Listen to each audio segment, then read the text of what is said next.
Electrostatic potential and capacitance എന്നുള്ള ചാപ്റ്ററിൽ ഏറ്റവും പ്രധാനപ്പെട്ട കുറച്ച് കൺഫ്യൂഷൻ വരുന്ന ടോപ്പിക്സ് നമ്മൾ എടുത്ത് എക്സ്പ്ലെയിൻ ചെയ്യാണ് ഇവിടെ. അപ്പോൾ നമ്മൾ ആദ്യം പഠിച്ചതായിരുന്നു ഇലക്ട്രോസ്റ്റാറ്റിക് പൊട്ടൻഷ്യൽ എനർജി അല്ലെങ്കിൽ ഇലക്ട്രിക് പൊട്ടൻഷ്യൽ എനർജി. അതിനെ റെപ്രസെൻറ്റ് ചെയ്യാൻ വേണ്ടി ഉപയോഗിക്കുന്ന ലെറ്റർ ക്യാപിറ്റൽ യു ആണ്. അതിന് നമ്മൾ ഡിഫൈൻ ചെയ്യുന്നത് ഇങ്ങനെയാണ്: ഒരു ചാർജ് ക്യൂ, അതിൻ്റെ ഇലക്ട്രിക് പൊട്ടൻഷ്യൽ എനർജി, അതൊരു പോയിന്റിൽ ഇരിക്കുമ്പോൾ ആ പോയിന്റിൽ അതിനുള്ള ഇലക്ട്രിക് പൊട്ടൻഷ്യൽ എനർജി എന്ന് പറയുന്നത് ഇൻഫിനിറ്റിയിൽ നിന്ന് ആ പോയിന്റിലേക്ക് ആ ചാർജിനെ കൊണ്ടുവരുമ്പോൾ എത്ര എക്സ്റ്റേണൽ വർക്ക് ചെയ്യേണ്ടി വരുമോ ആ വർക്കാണ് അതിൻ്റെ പൊട്ടൻഷ്യൽ എനർജി.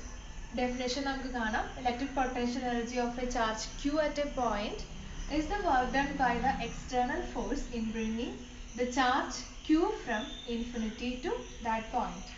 So suppose ഒരു ക്യാപിറ്റൽ ക്യൂ ചാർജ് ക്രിയേറ്റ് ചെയ്യുന്ന ഇലക്ട്രിക് ഫീൽഡ്, അതിൻ്റെ പി എന്ന് പറഞ്ഞൊരു പോയിന്റിലേക്കുള്ള ഇലക്ട്രിക് പൊട്ടൻഷ്യൽ എനർജിയാണ് നമുക്ക് കാൽക്കുലേറ്റ് ചെയ്യേണ്ടതുണ്ടെങ്കിൽ ക്യൂ ചാർജ്, അതായത് പിയിലുള്ള ചാർജ് ക്യൂ ആണ്, ആ ക്യൂ ചാർജിനെ ഇൻഫിനിറ്റിയിൽ നിന്ന് ഈ പോയിന്റിലേക്ക് കൊണ്ടുവരാൻ വേണ്ടി എത്ര വർക്ക് ചെയ്തോ ആ വർക്കാണ് അവിടുത്തെ ഇലക്ട്രിക് പൊട്ടൻഷ്യൽ എനർജി.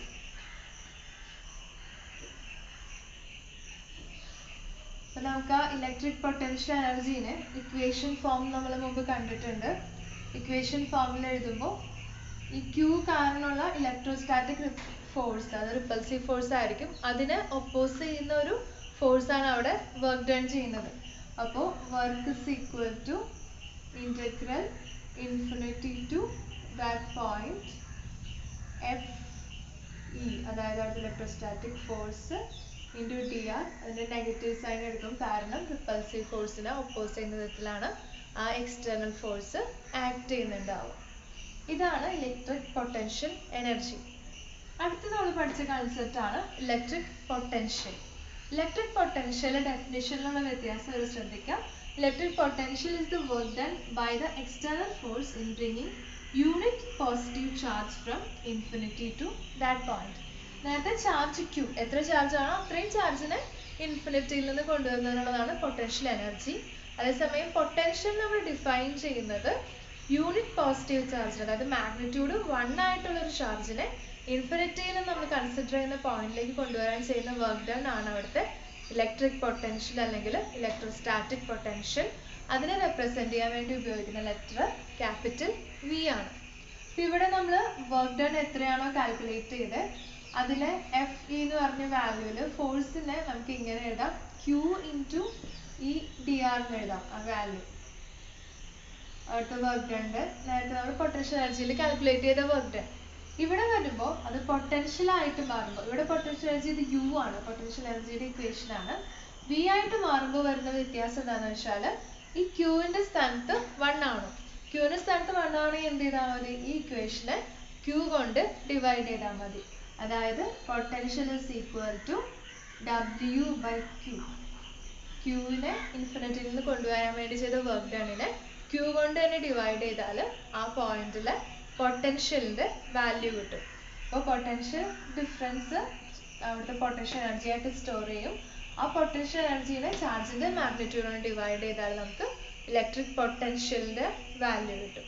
അപ്പോൾ രണ്ട് കാര്യങ്ങൾ നമ്മൾ കൃത്യമായിട്ട് ഓർത്തിരിക്കണം. ആദ്യത്തേത് ആ ചാർജ് ക്യൂവിനെ ഇൻഫിനിറ്റിയിൽ കൊണ്ടുവരാനുള്ള വർക്ക് ഡൺ ആണ്. അതേസമയം പൊട്ടൻഷ്യൽ എന്ന് പറയുന്നത് യൂണിറ്റ് പോസിറ്റീവ് ചാർജിനെ ഇൻഫിനിറ്റിയിൽ നിന്ന് നമ്മൾ കൺസിഡർ ചെയ്യുന്ന പോയിന്റിലേക്ക് കൊണ്ടുവരാൻ ചെയ്യുന്ന വർക്ക് ഡൺ ആണ് ഇലക്ട്രിക് പൊട്ടൻഷ്യൽ. അടുത്തത് കൺസിഡർ ചെയ്യുന്നതാണ് രണ്ട് കാര്യങ്ങളാണ്: പൊട്ടൻഷ്യൽ ഡിഫറൻസും പൊട്ടൻഷ്യൽ എനർജി ഡിഫറൻസും. അപ്പോൾ ഈ രണ്ട് കൺസെപ്റ്റിൽ നമുക്കത് മനസ്സിലാക്കാൻ പറ്റും.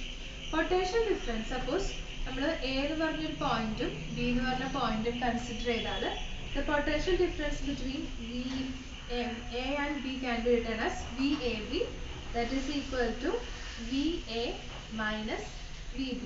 അതിൻ്റെ ഡെഫിനിഷൻ ഇങ്ങനെയാണ്: ഈ രണ്ട് പോയിന്റ്സിൽ നിന്ന്, ബിയിൽ നിന്ന് എയിലേക്ക് ഒരു യൂണിറ്റ് പോസിറ്റീവ് ചാർജിനെ കൊണ്ടുപോകാൻ ചെയ്യേണ്ട വർക്ക് ഡൺ ആണ് ഇവർ തമ്മിലുള്ള പൊട്ടൻഷ്യൽ ഡിഫറൻസ്. ഇലക്ട്രിക് പൊട്ടൻഷ്യൽ ആയിട്ട് പോയിന്റ് എന്ന് പറയുന്നത് ഇൻഫിനിറ്റിയിൽ നിന്ന് യൂണിറ്റ് പോസിറ്റീവ് ചാർജിനെ ആ പോയിന്റിലേക്ക് കൊണ്ടുവരാനുള്ളതാണ്. രണ്ട് പോയിന്റ് തമ്മിലുള്ള പൊട്ടൻഷ്യൽ ഡിഫറൻസ് എന്ന് പറയുന്നത് ഒരു പോയിന്റിൽ നിന്ന് അടുത്ത പോയിന്റിലേക്ക് ഒരു യൂണിറ്റ് പോസിറ്റീവ് ചാർജിനെ മൂവ് ചെയ്യാൻ എത്ര വർക്ക് ഡൺ ചെയ്യണോ ആ വർക്ക് ഡൺ ആണ് അവിടുത്തെ ഇലക്ട്രിക് പൊട്ടൻഷ്യൽ ഡിഫറൻസ്. ഈ ഇലക്ട്രിക് പൊട്ടൻഷ്യൽ ഡിഫറൻസ് നമുക്ക് പൊട്ടൻഷ്യൽ എനർജി ഡിഫറൻസിൽ നിന്ന് കാൽക്കുലേറ്റ് ചെയ്യാൻ പറ്റും. പൊട്ടൻഷ്യൽ എനർജി ഡിഫറൻസ് എന്ന് വെച്ചാൽ സപ്പോസ് ഒരു പോയിന്റ് എ ഒരു പോയിന്റ് ബി, എയും ബിയുടെയും ഇടയിൽ ക്യൂ എന്ന് പറഞ്ഞ ചാർജിനെ ഒരു പോയിന്റിൽ നിന്ന് മറ്റേ പോയിന്റിലേക്ക് കൊണ്ടുപോകാൻ എത്ര വർക്ക് ചെയ്യണോ ആ വർക്ക് ഡൺ ആണ് ഇവർ തമ്മിലുള്ള potential energy difference. Q amount of ചാർജിനെ ഒരു പോയിന്റിൽ നിന്ന് മറ്റേ പോയിന്റിലേക്ക് കൊണ്ടുപോകാൻ ചെയ്യുന്ന വർക്ക് ഡൺ ആണ് അവിടുത്തെ പൊട്ടൻഷ്യൽ എനർജി ഡിഫറൻസ്. നമ്മൾക്കത് U A minus U B എന്ന് എഴുതാം, potential energy difference between points A and B. അപ്പം അതിൽ നിന്ന് പൊട്ടൻഷ്യൽ ഡിഫറൻസ് കാൽക്കുലേറ്റ് ചെയ്യണമെങ്കിൽ യു എ മൈനസ് യു ബിനെ ക്യൂ കൊണ്ട് ഡിവൈഡ് ചെയ്താൽ മതി. നമ്മൾ നേരത്തെ ചെയ്യുന്ന പോലെ തന്നെ V is equal to W by Q. അതുപോലെ തന്നെ പൊട്ടൻഷ്യൽ എനർജി ഡിഫറൻസിനെ ക്യൂ കൊണ്ട് ഡിവൈഡ് ചെയ്താൽ നമുക്ക് അവിടുത്തെ പൊട്ടൻഷ്യൽ ഡിഫറൻസ് കിട്ടും. അപ്പോൾ പൊട്ടൻഷ്യൽ എനർജി ഡിഫറൻസ് ഒരു ചാർജ് ക്യൂവിന് രണ്ട് പോയിന്റുകളിൽ മൂവ് ചെയ്യാനുള്ള വർക്ക് ഡൺ ആണ്. പൊട്ടൻഷ്യൽ ഡിഫറൻസ് എന്ന് പറയുന്നത് യൂണിറ്റ് പോസിറ്റീവ് ചാർജിനെ രണ്ട് പോയിന്റുകളുടെ ഇടയിൽ മൂവ് ചെയ്യാനുള്ള വർക്ക് ഡൺ ആണ്.